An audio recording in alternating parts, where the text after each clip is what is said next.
1979, René Manzor, à seulement 19 ans, écrit le scénario du film Le Passage. Tous les producteurs lui claquent la porte, les investisseurs sont pragmatiques, le public est frileux, peu friand de films fantastiques, trop ambitieux, trop cher. Ils prédisent un naufrage. Mais René Manzor est un navigateur, un créateur, décidé à conquérir la terre promise.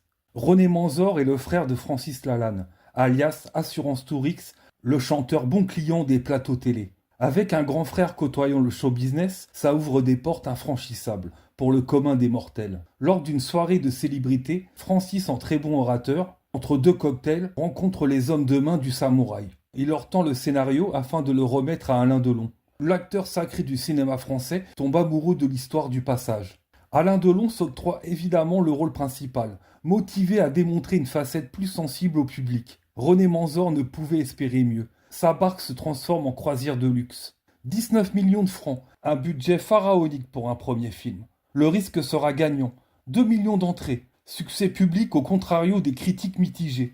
Tous saluant la vision d'un jeune cinéaste, mais reprochant la naïveté du propos. Projet familial au succès phénoménal. L'acteur jouant le fils est Alain Lalanne. La musique est jouée par Félix Lalanne. Et la chanson du grand frère est producteur Francis Lalanne. Le clan Lalanne s'enflamme et est bien décidé à concurrencer le cinéma américain. Pétri d'expérience, René Manzor est enfin prêt à livrer son chef-d'œuvre. 3615 Code Père Noël. Les enfants grandissent trop vite, renonçant par la force du temps à un univers magique. Le fils du réalisateur, Alain Lalanne, ne croit plus au Père Noël, ce qui lui donne l'idée d'écrire un scénario afin d'exorciser son deuil. Thomas est un petit garçon de 9 ans, fan des films d'action d'Hollywood. Le manoir familial est son terrain de jeu. Thomas a installé des pièges un peu partout. Malgré son intelligence démesurée, Thomas croit encore aux contes de fées. Son meilleur ami lui confie que le Père Noël n'existe pas. Pour contrer ces fabulations, le jeune garçon est bien décidé à filmer l'arrivée de celui-ci par la cheminée. Un peu plus tard, Thomas, croyant parler au Père Noël sur le Minitel, dialogue avec un psychopathe. Le faux Père Noël mystérieux fera tout pour le rejoindre au réveillon. La maman est jouée par la radieuse Brigitte Fosset, directrice d'un grand magasin de jouets. Débordée en cette nuit de Noël, elle laissera Thomas avec son grand-père diabétique seul pour les festivités, en lui ordonnant de se coucher tôt, surtout de ne pas essayer d'apercevoir le Père Noël, au risque de le voir se transformer en Père Fouettard. Cette phrase anodine le hantera tout au long de l'histoire. Thomas devra user de courage. Il devra se protéger et défendre son grand-père d'un maniaque déterminé. Thomas se transformera en jeune guerrier, boosté par l'adrénaline en tenue camouflage. Il fera tout pour protéger son foyer. Thomas est joué par Alain Lalanne, avec une habileté déconcertante, forçant tout de suite la sympathie. Son personnage est attachant, jamais pédant. Ce n'est pas une tête à claque égocentrique, juste un môme responsable et empathique, jouant avec un naturel convaincant face à son ennemi, le Père Noël maléfique. Le Père Noël est joué par l'acteur Patrick Florsheim, légendaire doubleur entre autres de Michael Douglas. Dans 3615 Code Père Noël, il est presque mutique, lui donnant une aura surréaliste. Son visage est troublant, chaque parole le rend inquiétant, énigmatique. Un enfant sociopathe enfermé dans un corps d'adulte, un regard triste créant un trouble chez le spectateur. Il aura pourtant l'occasion plus d'une fois de tuer Thomas, mais préférant continuer sa partie de cache-cache macabre avec le jeune garçon. Le détraqué déguisé a peut-être vu en Thomas un petit soldat capable de combattre une maladie incurable. Une des plus grandes scènes de l'œuvre est celle de l'arrivée du Père Noël. La scène est féerique. Thomas vient à rêve éveillé. Une chanson chaleureuse de Bonnie Tyler en fond sonore. Le Père Noël descend majestueusement de la cheminée et le cauchemar va commencer. Le chien protecteur attaque l'intrus. L'ambiance chaleureuse se détraque. La musique s'efface. Le Père Noël imposteur saisit un couteau à gâteau et poignarde sèchement le pauvre Cornio, éventrant en même temps toute la candeur du marmot.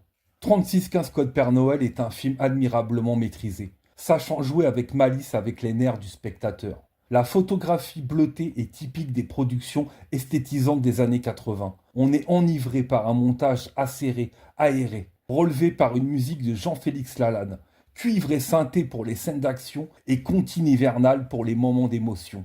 Diablement efficace à la hauteur des images. 3615 Code Père Noël est projeté en ouverture du festival d'Avoriaz. Le film se termine par un tonnerre d'applaudissements. Wes Craven, le maître de l'horreur, se lève de sa chaise pour saluer le réalisateur.